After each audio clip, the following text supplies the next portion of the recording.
So I'm Nicolas Cilins. I'm presenting a movie called Gineva. Gineva comes from Cineva in Romanian, and it's also the song of the movie, Cineva, and it means someone. So it's all about like this lost in translation with two Roma guys I met in a bar next to the train station in Geneva, and I asked them to reenact their lives in front of a blue screen that I set up at the art school, Geneva Art School. Where did you live in Berlin when you I used to live in Prenzlauer Berg, Okay. near der Straße. All right. Yeah. For how long did you stay? Almost 3 years. Okay. And well, this is the first time for the Berlin International Film Festival, though, that you're here. Yes. And have you ever been here as a visitor to the festival? No. No. Okay. And have you seen anything at the festival so far? Did you get the chance to go to any yeah. movies or experience the festival? Yes, of course. I've seen almost all the movies from the Forum Expanded program, as well as I'm going to see tonight a film from the Forum. Well, in your movie, something I wondered about is how much is fiction and how much is reality? I mean, for sure we see the people act in front of blue screens, or green screens actually, but... It's blue. Is it blue? Yeah. Oh, it was blue, okay. I thought in my memory... It's a sort of weird blue that is actually not a proper blue for special effects. Oh, okay. But, well, you see the people act in this special setting, and they are re-acting what they actually experienced, right? Or is it stories that were created, fictional stories? No, I mean, we filmed the movie in two parts. Let's say there was the filming and there was the editing.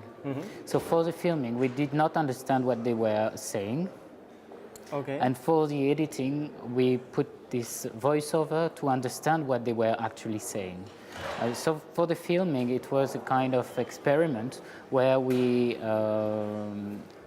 asked them to reenact some of their everyday life adventures.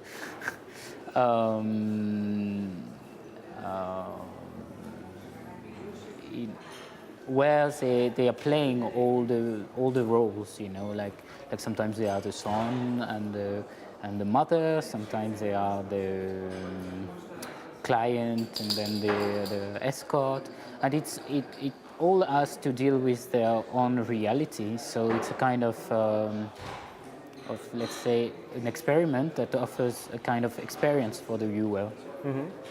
But wasn't it quite adventurous to shoot a movie and not be able to understand what the people are actually saying in front of the camera? It's an experiment. Okay.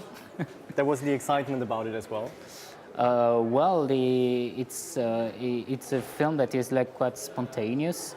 Like one day, for some reasons, I pushed the door of this bar where I found them, and instead of taking them home to have a shag that would be like the normal way to deal with them, I offered them to make a film. Okay. And I told them, well, come with me, and I set up the studio, and I asked them to tell me more about them in front of the screen. But did you find out later if those were real stories that they were telling? Or were They you were. just... It was the stories they are telling. Okay. I don't know if they're real or not, or maybe I know a bit more than you, but still. I was just wondering because there's also this point where someone gets killed in the movie. Well, where they reenact how someone is killed, and I was wondering if that really took place. They decided to reenact some scenes as well. Okay. When we asked them from their memories, so I do not know if it is real or not. Okay. And when you worked together with them, how did you communicate? Then you spoke French with each other, or what? We spoke a bit of French, and one of them spoke a bit of Spanish. So between the two languages, we could find a way to at least barely understand each other. And what made it so interesting for you to take these people into this movie, to have them act out their experiences? Why did you choose for that? Well, it's a matter of circumstances. On the one hand, we were, I was doing, I mean, we were doing a sort of workshop at Geneva University in front of this blue screen. So actually the display existed before. And I thought it was really interesting to take something from the reality and to put it and to experiment the same kind of things in front of the, I mean, it is their own experience in front of this blue screen. And at the same time, I heard about them. And so I brought them in the studio for one night.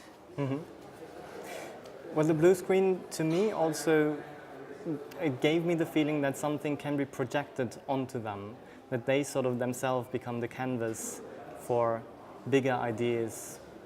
I mean, to me, for example, I had the feeling there was an example for, well, people coming to other countries because they live in poor circumstances, as the one guy says, that he has to leave because he's very poor, and how they then live under even worse circumstances in other countries, in, for example, Italy, France, Germany. And so I had the feeling that they themselves became sort of a blue screen.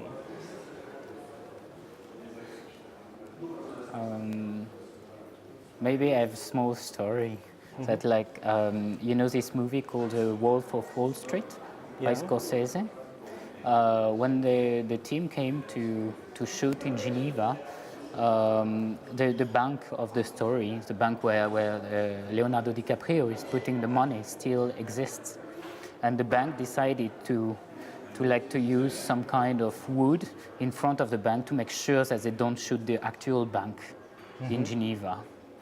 And someone told me that Scorsese would have said something like, well, you know, like living in Geneva must be like living in front of a blue screen. So I think this idea is also related to the place it has been shot in. But would you see a movie also as a comment on certain movements, for example, in Switzerland, that want to close the country to people coming from other countries? Well, of course, I'm living in Switzerland, and I have my own opinion about the old policies. I mean, the old policy, but I would say it's a comment from the side. It comes. So it's just stating something about these people living there as a kind of alternative place from which they are waiting a lot for, and we can do it again maybe. That's fine. Well, so yeah, I think they are expecting a lot from the place, and of course the blue screen is a kind of answer to this or a question, but it's less than a simple opinion. It's more something like a comment about this policy, and of course it's all linked. It's all the same period. Are you still in contact with the main actors? Do you know what they're doing at the moment? Yes, I mean, like one is back to Romania, the other one was still in Geneva when I finished the film, so I showed him the film. Okay. What did he say? I was a bit afraid of showing him the film because I thought he was not realizing what happened that night, that we were drinking and playing and dancing, and you know, all the scenes, they are actually between dances. We sat in an empty cinema, just the two of us.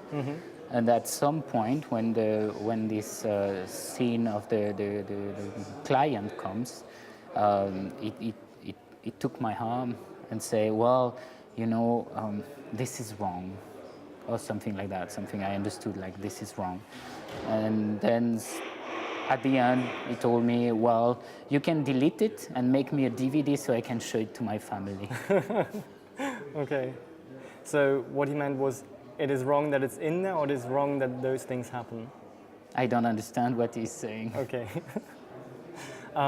Apart from that, did you screen the movie so far here at the festival? Not yet. Not yet. It's on Wednesday. On Wednesday. What do you expect? How will the people react? Do you have any expectations?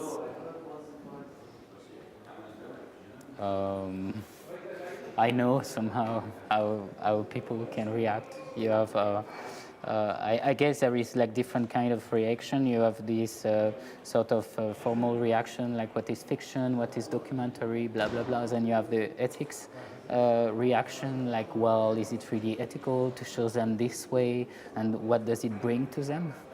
Or I think you have a third option, which is why didn't you put subtitles? Why did you put this voice? And so I think the whole thing is so much in between that it's a bit it can be a bit confusing. Okay. What would be the reaction you wanted people to have? If you already know that there are those 3 types of reactions, is there one that you would wish for? Yes, maybe I can learn something how to make the film better. Okay. Well, I wish you a very pleasant first screening then, with a lot of interesting questions out Yes, of the I expected hope. ones. And I wish you a lot of fun at the festival. Thank you. Thank you.